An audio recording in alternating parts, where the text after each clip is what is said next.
कुछ ऐसी कहानी है भारतीय टीम के विस्फोटक ओपनर बल्लेबाज और मुल्तान के सुल्तान के नाम से मशहूर वीरेंद्र सहवाग यानी कि वीरू की। जब सन 1999 में उस समय के भारतीय टीम के कप्तान मोहम्मद अजहरुद्दीन की कप्तानी में डेब्यू करने वाले वीरेंद्र सहवाग को 2001 तक यानी कि लगभग 2 सालों तक भारतीय टीम में 5 नंबर पर और 6 नंबर पर बल्लेबाजी करने के लिए मौका मिलता था। और इन मौकों पर वीरेंद्र सहवाग बुरी तरीके से फ्लॉप होकर भारतीय क्रिकेट फैंस के साथ साथ भारतीय चयनकर्ताओं को पूरी तरीके से निराश कर रहे थे। उस दौरान जब भारतीय टीम के पूर्व कप्तान मोहम्मद अजहरुद्दीन और पूरी भारतीय टीम पर सन 2000 में मैच फिक्सिंग का आरोप लगा, तब मोहम्मद अजहरुद्दीन को भारतीय टीम की कप्तानी और भारतीय टीम से बाहर कर दिया गया और भारतीय टीम की कप्तानी सौरभ गांगुली के हाथों में सौंप दी गई। सन 2001 में भारत और श्रीलंका और न्यूजीलैंड के बीच में त्रिकोणीय सीरीज का आयोजन किया जाता है और इस सीरीज में भारतीय टीम के कप्तान सौरभ गांगुली के कहने पर भारतीय चयनकर्ताओं ने वीरेंद्र सहवाग को भारत के 15 सदस्यीय टीम का हिस्सा बनाया। लेकिन शुरुआत के 2 मुकाबलों में वीरेंद्र सहवाग को भारतीय टीम में शामिल नहीं किया गया।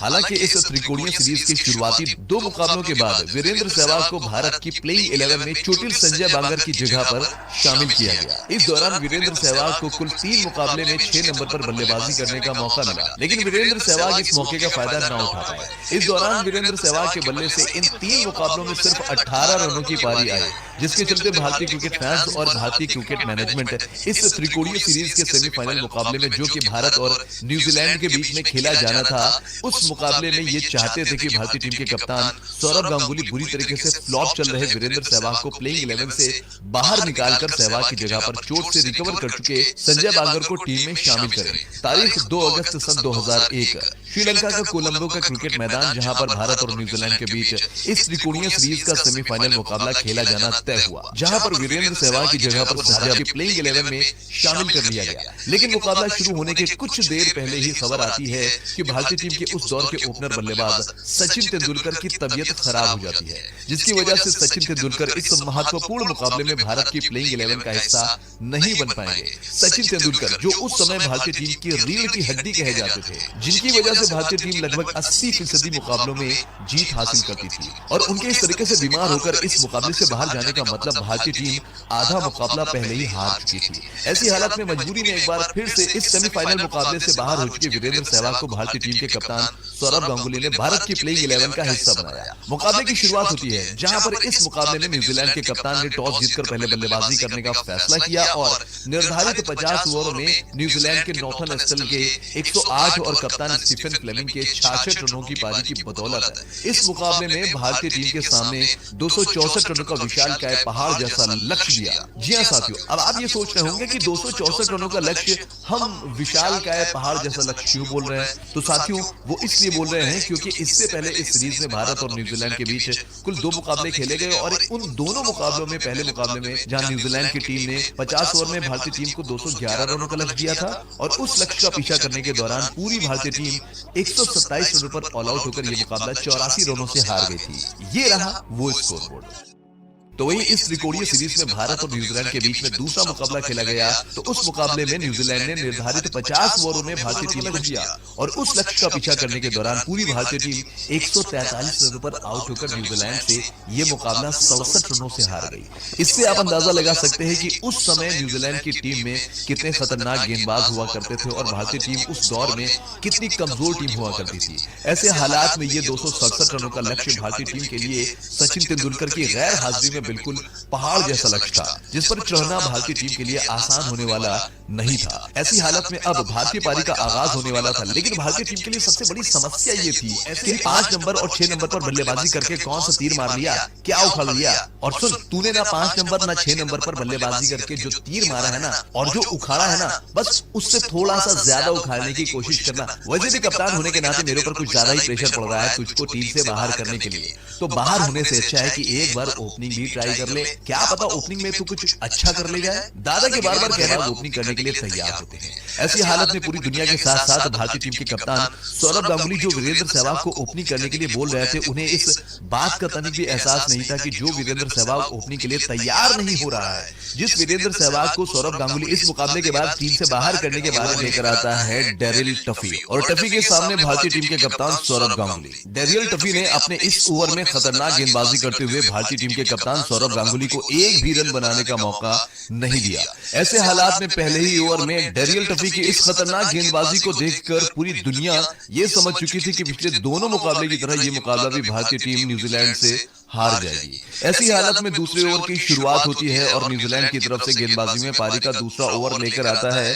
Kyle mills. और काइल मिल्स की पहली ही गेंद पर वीरेंद्र सहवाग ने अपने बल्ले का मुंह खोलते हुए कवर के क्षेत्र में गेंद को बाउंड्री लाइन के बाहर 4 रनों के लिए भेजकर वीरेंद्र सहवाग ने अपनी पारी का आगाज किया। काइल मिल्स की पहली ही गेंद पर चौका लगाने के बाद वीरेंद्र सहवाग ने मिल्स की तीसरी गेंद पर ऑन साइड के क्षेत्र में ऐसा जबरदस्त प्रहार किया कि गेंद गोली की रफ्तार से बाउंड्री लाइन को पार कर गई। वीरेंद्र सहवाग के बल्ले से दूसरे ओवर में निकले ये 2 चौके महज चौके नहीं थे, बल्कि वीरेंद्र सहवाग के वो कहर बरसाने वाले इरादे थे जिस कहर में पड़कर आज न्यूजीलैंड के गेंदबाजों का करियर तबाह और बर्बाद होने वाला था। दूसरे ओवर की समाप्ति होती है और न्यूजीलैंड की तरफ से गेंदबाजी में पारी का तीसरा ओवर लेकर आता है न्यूजीलैंड का खतरनाक गेंदबाज डेरियल टफी, जिसने अपने पहले ओवर की गेंदबाजी में भारतीय टीम के सौरव गांगुली को हिलने तक का मौका नहीं दिया था। ऐसे हालात में डेरियल टफी अपने ओवर की पहली गेंद डालता है। तब डेरियल टफी की ये गेंद वीरेंद्र सहवाग के कान के पास से सीटी बजाते हुए विकेट कीपर के दस्तानों में चली जाती है, जिस पर घमंड में चूर होकर टफी वीरेंद्र सहवाग को स्लेज करता हुआ ताना मारता है,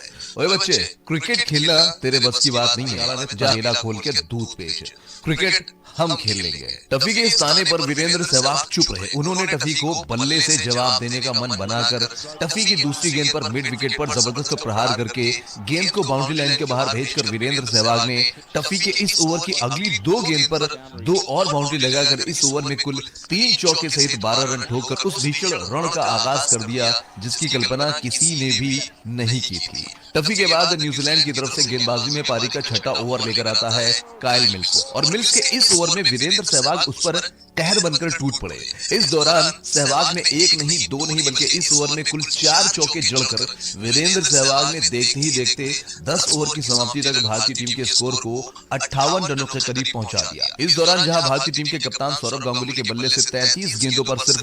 10 रन आए थे, तो वहीं वीरेंद्र सहवाग ने अभी तक इस मुकाबले में 27 गेंदों पर 47 रन ठोककर वीरेंद्र सहवाग ने विश्व क्रिकेट में ये ऐलान कर दिया कि विश्व क्रिकेट का सबसे विध्वंसक बल्लेबाज अब क्रिकेट की दुनिया में अपना कदम रख चुका है। लेकिन अभी तक वीरेंद्र सहवाग के बल्ले से निकल रहे ये रन एक ट्रेलर था। इस मुकाबले का जो असली सीन था वो अभी बाकी था। जी हाँ, पिक्चर अभी बाकी थी मेरे दोस्तों। जी हाँ साथियों, न्यूजीलैंड की तरफ से गेंदबाजी में पारी का 12वां ओवर लेकर आता है डेरियल टफी और टफी के इस ओवर में वीरेंद्र सहवाग ने किस तरीके का तांडव मचाया, उससे पहले आप इस वीडियो के जरिए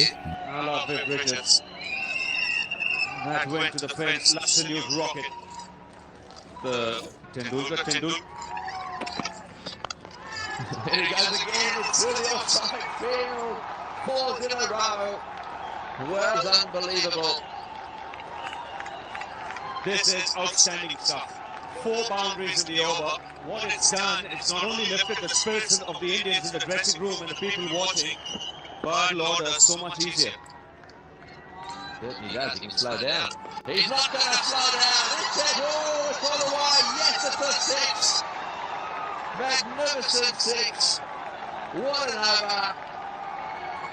जी हाँ साथियों, देखा आपने, वीरेंद्र सहवाग ने न्यूजीलैंड के ही नहीं बल्कि उस दौर के सबसे खतरनाक गेंदबाज डेरियल टफी के इस ओवर में किस तरीके से बैक टू बैक 4 चौके और उसकी आखिरी गेंद पर इस गगनचुंबी छक्के सहित वीरेंद्र सहवाग ने इस ओवर में कुल 22 रन ठोककर वीरेंद्र सहवाग ने तबेला खोलकर दूध बेचने की सलाह देने वाले डेरियल टफी की लाइन और लेंथ को सरे बाजार नीलाम करके कोलंबो के इस क्रिकेट मैदान पर हाहाकार मचा दिया। वीरेंद्र सहवाग आज न्यूजीलैंड के खिलाफ इस मुकाबले में जिस तरीके से रौद्र रूप धारण करके न्यूजीलैंड के गेंदबाजों को ठोक रहे थे, उसे देखकर कोई भी न्यूजीलैंड का गेंदबाज आज भारतीय टीम के इस बब्बर शेर के सामने गेंदबाजी करने की हिम्मत नहीं जुटा पा रहा था। इस दौरान देखते ही देखते जहां 21 ओवर की समाप्ति तक भारतीय टीम का स्कोर 140 रनों तक पहुंच चुका था, तो वहीं वीरेंद्र सहवाग भी अब 68 गेंद पर 99 रन रहे थे। जी हाँ, सही सुना आपने, सिर्फ और सिर्फ 68 गेंद। और इस दौरान 21वें ओवर की इस 5वीं गेंद पर वीरेंद्र सहवाग के द्वारा लगाए गए इस सिंगल के साथ ही वीरेंद्र सहवाग ने सिर्फ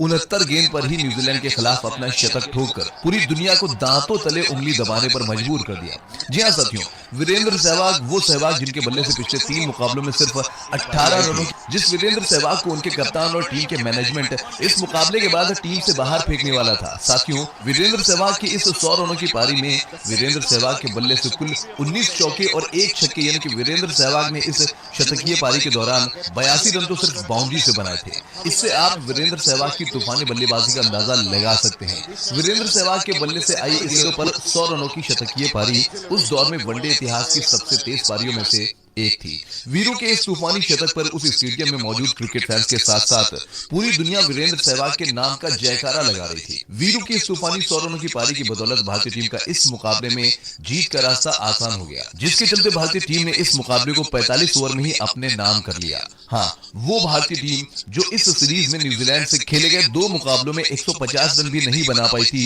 वो भारतीय टीम इस मुकाबले में सिर्फ 45 ओवर में ही 270 रन बनाकर 7 विकेट से इस मुकाबले में जीत दर्ज करती है। साथियों, वीरेंद्र सहवाग की इस तूफानी पारी के बाद भारतीय टीम को वीरू के रूप में एक ऐसा बल्लेबाज मिला जिसने अपनी अद्भुत आक्रामक बल्लेबाजी के दम पर विश्व क्रिकेट में कई रिकॉर्ड तोड़े और कई रिकॉर्ड अपने नाम किए हैं, जिसमें क्रिकेट इतिहास का सबसे तेज पाकिस्तान के खिलाफ 309 रनों की पारी और साउथ अफ्रीका के खिलाफ खेली गई 319 रनों की तूफानी पारी के साथ साथ वेस्टइंडीज के खिलाफ वनडे मुकाबले में 200 रनों की पारी प्रमुख थी। वीरेंद्र सहवाग के बल्ले से निकले इस तूफानी शतक के बाद वीरेंद्र सहवाग ने अपने करियर में कभी भी पीछे मुड़कर नहीं देखा और 2014-2015 तक वो लगातार भारतीय टीम के हिस्सा बने रहे। इस दौरान वीरेंद्र सहवाग ने 2007 T20I वर्ल्ड कप और 2011 वनडे वर्ल्ड कप में अपने शानदार प्रदर्शन के दम पर भारतीय टीम को जीत दिलाई। साथियों, वीरेंद्र सहवाग ने अपने करियर में न सिर्फ अपनी तूफानी बल्लेबाजी से